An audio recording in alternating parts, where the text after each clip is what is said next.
Tokuchingamdzai zvakare vana vaMwari kuchirongwa chedu konai pastor. Mufaro wangu mukuru kuti tisangane zvakare mukati mezuva ranhasi. Tiri kupindura zvakare mubvunzo wakabvunzwa neimwe hama yedu.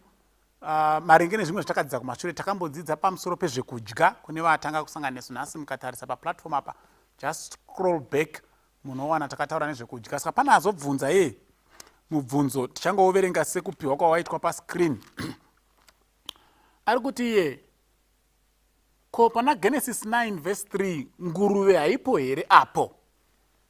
Pana Genesis 9 verse 3 hanzi nguruve haipo here apo? Because patakambodzidza pamusoro pezvingadyiwa kana kusadyiwa nguruve yakataurwa kunzi haifaniri kudyiwa. Saka iye abva ati ko Genesis 9 verse 3 haisi kutaridzawo here kuti nguruve inogona kudyika kana kudyiwa. Regai tiverenge verse 3 yacho sekupiwa kwayaitwa.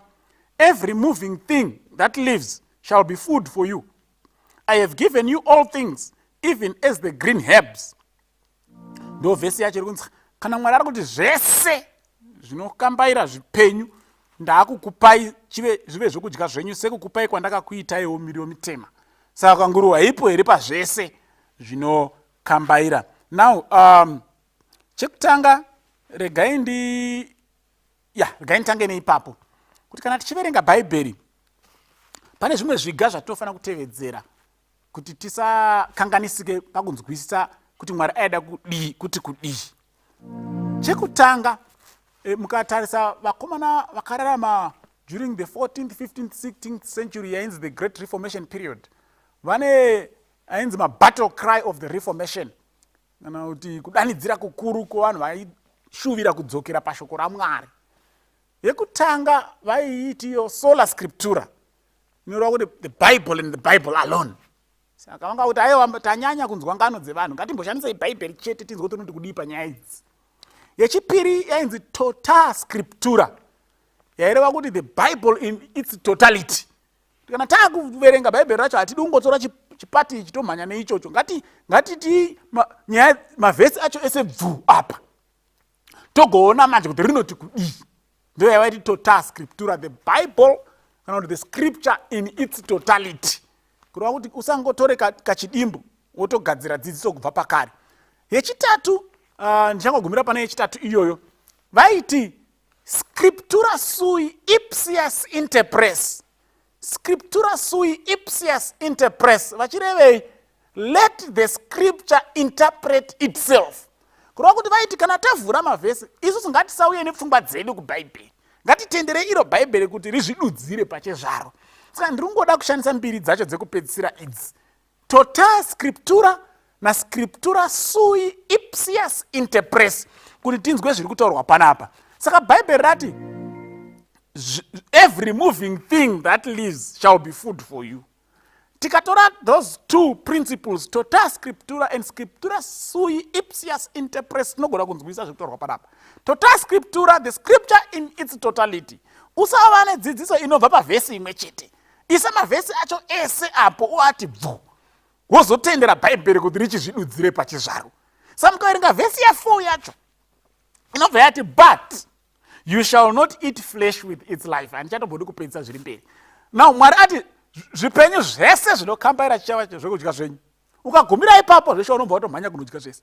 Asi ukati aya total scriptura verse 4 but ukangoona nyaya yati but kureva kuti yakuda ku but vakaita chirungu but it's a conjunction but inonzi a refutory conjunction.